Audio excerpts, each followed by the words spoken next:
The Book of Ruth, Chapter 1. It happened in the days when the judges judged that there was a famine in the land. A certain man of Bethlehem, Judah, went to sojourn in the country of Moab, he and his wife and his 2 sons. The name of the man was Elimelech, and the name of his wife Naomi, and the name of his 2 sons Mahlon and Chilion, Ephrathites of Bethlehem, Judah. They came into the country of Moab and continued there. Elimelech, Naomi's husband, died, and she was left and her 2 sons. They took them wives of the women of Moab.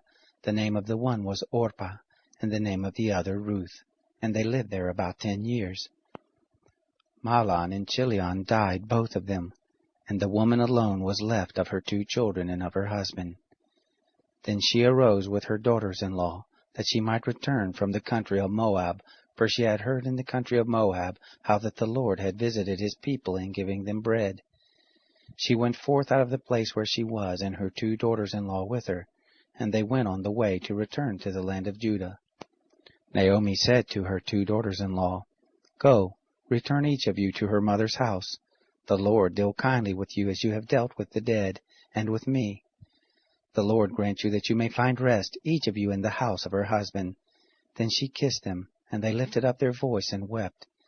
They said to her, No, but we will return with you to your people. Naomi said, Turn again, my daughters, why will you go with me? Have I yet sons in my womb, that they may be your husbands? Turn again, my daughters, go your way, for I am too old to have a husband. If I should say I have hope, if I should even have a husband tonight, and should also bear sons, would you therefore wait until they were grown? Would you therefore stay from having husbands?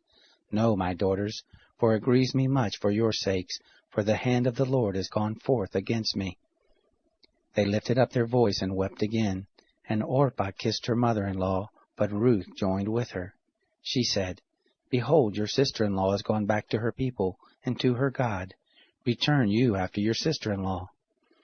Ruth said, Don't entreat me to leave you, and to return from following after you, for where you go, I will go. And where you lodge, I will lodge, and your people shall be my people, and your God, my God. Where you die, will I die, and there I will be buried. The Lord do so to me, and more also, if anything but death parts you and I. When she saw that she was steadfastly minded to go with her, she left off speaking to her. So they 2 went until they came to Bethlehem. It happened, when they were come to Bethlehem, that all the city was moved about them, and the women said, Is this Naomi? She said to them, Don't call me Naomi, call me Mara, for the Almighty has dealt very bitterly with me. I went out full, and the Lord has brought me home again empty. Why do you call me Naomi, seeing the Lord has testified against me, and that the Almighty has afflicted me? So Naomi returned, and Ruth the Moabitess her daughter-in-law with her, who returned out of the country of Moab, and they came to Bethlehem in the beginning of the barley harvest.